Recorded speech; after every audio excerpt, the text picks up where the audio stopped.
Hi hello welcome guys. இது நம்ம review.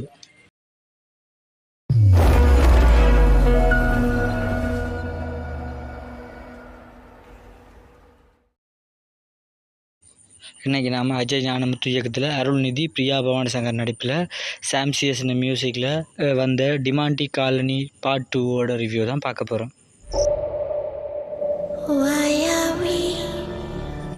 Demonte colony part 2 இந்த படத்தோட ஒன்லைனை பார்த்தோம்னா, பிரியா பவானி சங்கர் ஒரு பையன் லவ் பண்ணுறாங்க. அந்த பையன் சாரநிலைமையில் இருக்கும்போது அவங்க மேரி பண்ணுறாங்க. ஆனால் அப்படி இருந்தவர் தற்கொலை பண்ணி தூக்கில் போட்டு சாகுறாரு. அப்படி சாகிறப்போ அவங்க சாகிறது சாதாரணமான ஒரு சாவில்லை, அது அசாதாரணமான ஒரு சாவுன்னு கண்டுபிடிக்கிறாங்க.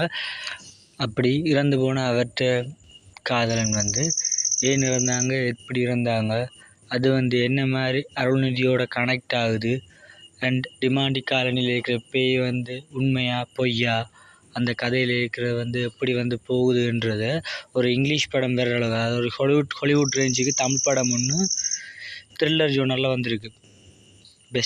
பெஸ்ட் த்ரில்லர் மூவின்னு நான் சொல்லுவேன். அந்த மூவிக்கில் என்னடா தங்கலானோட வந்ததால் இந்த படம் ஓடுது, இல்லாட்டி இதுன்னு ரீச் ஆகலையோ தெரியலை.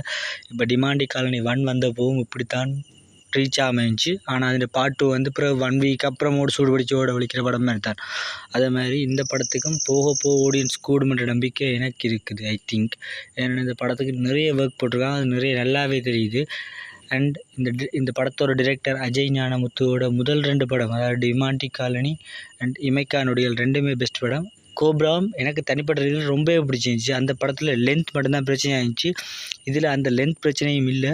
டிமாண்டி காலனி திருப்பி அஜய் ஞானமுத்துக்கு ஒரு கம்பேக்காக இருக்குது. அண்ட் இந்த படத்தில் அடுத்ததாக சொல்ல வேண்டிய லிஸ்ட்டுன்னு சொல்லப்போனால், ஹீரோ அருள்நிதி இந்த படத்தில் நான் சொல்லப்போனால் மிச்ச எல்லா படத்தோட இதில் அவர்கிட்ட ஆக்டிங் குறைவு. ஆனால் அவரோட படத்தோட செலெக்ஷன் எல்லாமே நல்லாவே இருக்குது. அவர் செலக்ட் பண்ணுற ஒவ்வொரு படமுமே எல்லா படமுமே நல்லா இருக்குது. அதுலேயும் அவர் த்ரில்லர் ஜோனர் எடுக்கும்போது அது இன்னும் அப்சல்யூட்டாக நல்லாவே இருக்குது. அது பெஸ்ட்டாகவே கொடுக்குறாரு எல்லா படத்தையும். அதே நேரத்தில் இன்னொரு பக்கத்தில் எனக்கு பெரிய ஷோக்காக இருந்துச்சுன்னா, பிரியா பவானி சங்கர் அவங்க இந்த படத்தை முழுக்க தாங்கி நிற்கிற சொல்லப்போனால் அவங்க தான். இவ்வளோ காலமாக ராசி இல்லாத நடிகன்னு கொஞ்ச காலம், இந்தியன் 2, அப்படி கடைசியாக 2-3 படம் எல்லாமே அவருக்கு சரியாக அமையாத காரணத்தில் அவர் ராசில்லா நடிகைன்னே முத்திரவுத்தி இருக்கிற நேரத்தில் இப்போ இவங்க இப்படி ஒரு நல்ல நடிப்பு கொடுக்குறது பார்க்கவுமே நல்லாவே இருக்குது. அண்ட் பிரியா பவானி சங்கர்கிட்ட கரியர்லேயும் பெஸ்ட் படமாக இது இருக்கும். இதில் அருள்நிதி, பிரியா பவானி சங்கர், அஜய் ஞானமுத்து இவங்க 3 பேரையும் தாண்டி ஸ்கோர் பண்ணுற பெரிய ஆள் சாம் சிஎஸ். என்னமா மியூசிக் போடுறா, பிஜிஎம்முக்கு பிரிச்செடுத்தாப்புல வயர். மூவி தியேட்டரில் வாட்ச் பண்ணக்கூடிய படம். முடிஞ்சால் தியேட்டரில் போய் படத்தை பாருங்கள். தியேட்டர் எக்ஸ்பீரியன்ஸ் நல்லாவே இருக்கும் படத்துக்கு. நார்மலாக ஓடிடியில் அருள்நிதியோட படம் எல்லாமே ஓடிடியில் வேற விட்டு பார்த்துட்டு ஐயோ படம் நல்லா இருக்குது, தியேட்டரில் பார்க்க மிஸ் பண்ணிட்டோமேன்னு தோணும். இந்த படத்தை அப்படி மிஸ் பண்ணாமல் பார்க்கணும்னு சொல்லணும்னு தோணுது. பார்க்க முடிஞ்சால் பாருங்கள் தியேட்டர்லேயே. இந்த படத்தில் எனக்கு மைனஸ்ன்னு சொல்ல தோணுச்சுன்னா, இந்த படத்தில் இடைக்கு கட்டம் திடீர்னு எடிட்டர் ஏதோ மிஸ் பண்ண மாதிரி தோணும். ஆனால் அது அப்புறம் கனெக்ட் ஆகுது. அந்த கனெக்டிவிட்டி தாங்க இடைந்து காணா போகும்போது ஒரு மாதிரி இருக்குது. மற்றபடி படம் ஃபுல் அண்ட் ஃபுல்லி சூப்பர்.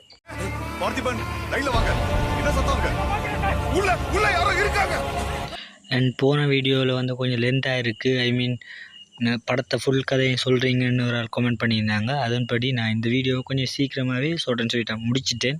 இந்த படத்தை நீங்கள் தியேட்டரில் பார்க்க முடியாது பாருங்கள், மஸ்ட் வாட்ச் அட் ஃபிலிம். இந்த படத்துக்கு நான் கொடுக்குற ரேட்டிங் 8.5. நீங்களும் போய் இந்த படத்தை பார்த்துட்டு இந்த படம் நான் சொல்கிற ரிவ்யூ கரெக்டாக இருந்தால் சொல்லுங்கள், இல்லாட்டி மாற்றணும்னா சொல்லுங்கள் கமெண்ட்டில். அதே மாதிரி இனி வரப்போகிற படங்களுக்கு ரிவ்யூ வேணும்னு நினைக்கிறேங்க. என்ன படத்துக்கு ரிவ்யூ வேணுமோ அந்த படத்தோட நேமை போட்டு படத்துக்கு ரிவ்யூ கேளுங்க, நான் போடுறேன். இதே மாதிரி ரிவ்யூஸ் வேறு என்ன படத்துக்கு வேணுமோ அந்த படத்தை கமெண்ட் பண்ணுங்கள். அண்ட் தொடர்ந்து ரிவ்யூஸ் ரன் பண்ணுறாங்க, சப்ஸ்கிரைப் பண்ணுங்கள், அப்படியே லைக் பண்ணுங்கள். உங்களோட லைக் அண்ட் சப்போர்ட் தான் இந்த சேனலை தொடர்ந்து ரன் பண்ண வச்சுட்டே இருக்க போகுது. ஸோ சப்போர்ட் பண்ணுங்கள் காய்ஸ். தேங்க்யூ.